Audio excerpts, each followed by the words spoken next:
Here's an interview from one of our past shows on Rock and Metal Revival. If you're interested in hearing full shows, go to our Facebook page and check out our list of affiliates for times and places where you can hear Rock and Metal Revival. There was the legendary Motorhead with Over the Top from their upcoming live release Louder Than Noise live in Berlin. And with me today, I want to welcome back to Rock and Metal Revival Motorhead guitarist Phil Campbell. Welcome back to the show, Phil.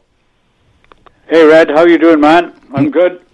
It's good to have you back, Phil, and I tell you what, it's great to have more Motorhead material hitting our hands right now, and I just got a chance to kind of listen through this show. It was recorded back in December of 2012 in Germany and the Kings of the Road tour. Now, were you recording and filming all the shows in this tour, Phil, or did you have a feeling that this was just going to be a special sold-out show that night in Germany? I think we recorded every show, but we didn't film every show. Berlin was a real big one. You know, it was a huge arena and everything, and you know, it was a culmination of a few shows in Germany. So, but we nailed it that night. It was great. So when we've listened back to everything, you know, we thought this one was particularly wonderful. So get it out there for you guys.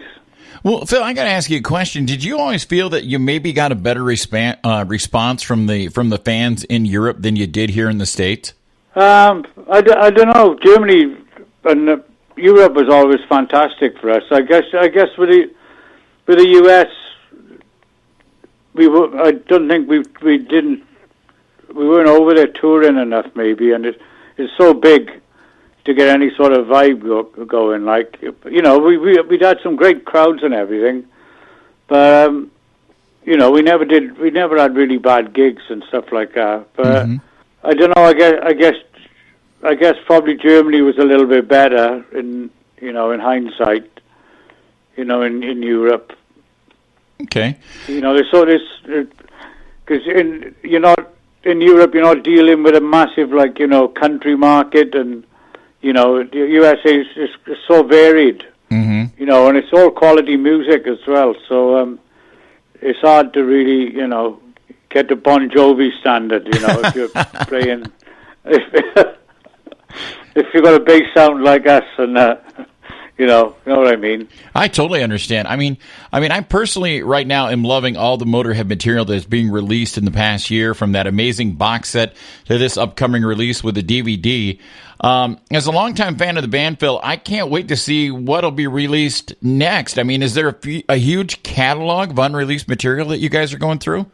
There's a lot of stuff. Like, we got to check. We've got to, we don't want to just keep putting things out for the sake of it. You know, we'll go through it, bit by bit, and if there's anything we think is pretty awesome and fans would like, we'll try and get it out. You know, there's bits and pieces around. Yes, a fair bit, I should say, but a lot of it we haven't listened back to for ages. So, me and Mickey got to check it all out again and stuff. But we were really pleased with this new one, Louder Than Noise, and it's fairly brutal by our standards even. So, and I think it's a great representation of where the band was at in 2012. So, you'll see where, if you didn't manage to catch us live, you get a good idea of what it must have been like anyway.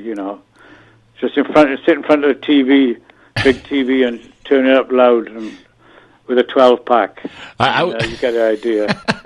Well, Phil, I was fortunate enough to get to see Motorhead 3 times, and the one thing I always remember leaving a Motorhead show, I felt exhausted, like I just had my ass kicked. My question is, could you feel that enormous energy coming back to you from the crowd? Oh, yeah, of course. Yeah, it was unbelievable on stage, So much energy with the 3 or 4 of us up there for a start, and you can feel it all, and you knew when we came off stage, you knew like something seriously special had gone on. You could count all of the bad gigs we did on one hand, seriously, in all them years.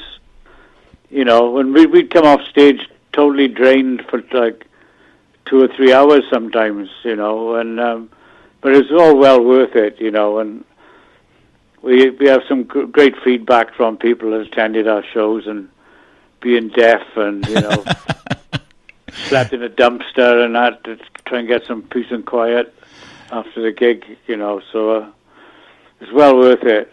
I can remember wouldn't have missed it for the world. I can remember a show in Chicago that you guys did for the, I think it was the Masters of Metal out at Tinley Park. And I remember laying in my bed at the hotel afterwards going, is this ringing ever going to stop in my ear? I had such a great night that night. But, I mean, I was watching you guys from right down in the pit, and I'm just thinking, I don't see like you guys have an ear protection or anything. That had to take its toll over the years. Yeah, we didn't bother with, I think I tried with ear things for about half a tour, and I wasn't getting the electricity to vibe through it, so I quickly discarded them. But now we're off the road. I had to invest in a high-end hearing aid. Okay. Which I think is I never wear it. But when I went to the audiologist, this is a true story, 2 years ago. So basically, he does all these tests, and he said, Phil, well, a regular kind of average person's hearing would be on this certain chart. I don't know what it was, plus 20, and mine was minus 70. Ooh.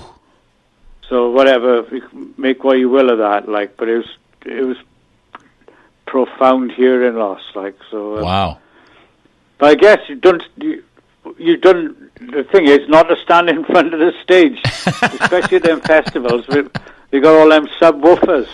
It was they lift you off the ground. They lift you up, man. Exactly. You levitate with them some nights. Well, now, last time we spoke, Phil, there was talk going around about you and Mickey putting together a celebration of the band. I know with the pandemic that it's impossible to set dates, but is that still in the works? Yeah, it's always been on the table, and that is just, it's not at the moment, it's not a priority with everyone again. We need things to get back to normal, and we see how everything's going to pan out. But yeah, it's definitely something we're always considering for the future.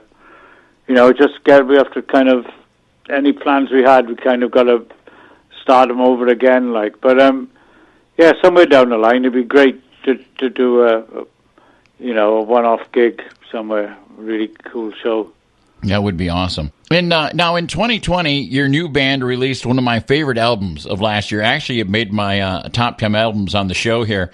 Phil Campbell and the Bastard Sons and We're the Bastards. What a great album. With the current situation, with the current situation as far as touring goes, are you guys thinking about recording another album, or do you really want to get out and play this first album live before you go back into the studio? No, we're gonna get out and play it live. It's really it's bugging us now. There's a bunch of there's 13 great songs on our record, and there's a whole bunch of them are crying out to be played live. So that's what we geared up for. We've got a couple of festivals booked this summer in the UK. Whether they'll happen or not is, another matter. And we've got our UK tour booked in November. Fingers crossed. But that's what I am put my writing hat on so much. You really, but we definitely like to get a load of gigs under the belt first. Then we'll be in the mood. A lot of the ideas come during sound checks as well, and we're messing about. That's what we get the embryo and some of the songs. So that helps the songwriting process. But ideally, obviously, it's best of both worlds. You want to do loads of gigs and do a great record and get back on the treadmill, so to speak. That's which everyone is used to, Well, everyone in a working rock band does, that's they're used to. That's their life. And unfortunately, everyone on the planet's lives have been disrupted. But, there's a big light at the end of the tunnel at the moment, so let's keep looking towards that. Exactly. You put out just way beyond my expectations. That album is just outstanding, and I can't wait to see some of it live. And, Phil, it's really got to be a great experience being out there playing with your sons. What's that like for you? It's great. I can. I take a bit of a back seat a lot of the times. The boys are fantastic musicians and that, and there's 5 of us instead of 3 of us on stage, so I don't have to quite run around so much and everything. But I forget my kids a lot of the time. I'm playing away, and I'm just, to me, it's just as if I'm in a great kick-ass rock and roll band, like. And then in the next breath you're thinking, it's my kids, and I'm really proud of the kids and really proud of the band, like. So yeah, it's working great. We're all into the music and everything, and writing together. So no plans to stop. Outstanding. Well, Phil, I've got one last question for you from a listener of the show who, after we spoke last time, asked me this question. He wanted me to ask you, was there one particular thing that Lemmy once said to you, or something that he said on a regular basis that will always stick with you?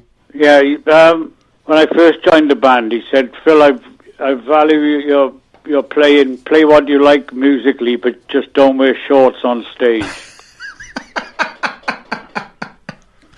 And that stuck with you all these years. I think Brian Robertson had worn shorts on stage before a few times, and they didn't kind of go with the image that Lem was trying to put out there. Bullet belt and pink shorts don't quite match. So, and I never did wear shorts on stage. I thought that's a good deal for me, man. There you go. I can play all the bum notes I want, as long as I got long trousers on. Well, that's one to always remember. Well, Phil, it's always an honor to have you here on Rock and Metal Revival. Now, we always let the artists pick the song coming out of the interview. Which one would you like us to go out of the interview with? From where? From Motorhead. Anything. We can do it from the new album. We can do it from anything in your catalog. Burner. All right. We will do it. Phil Campbell, it is always a pleasure to have you here on Rock and Metal Revival. Okay, thanks, my friend. Cheers, Red.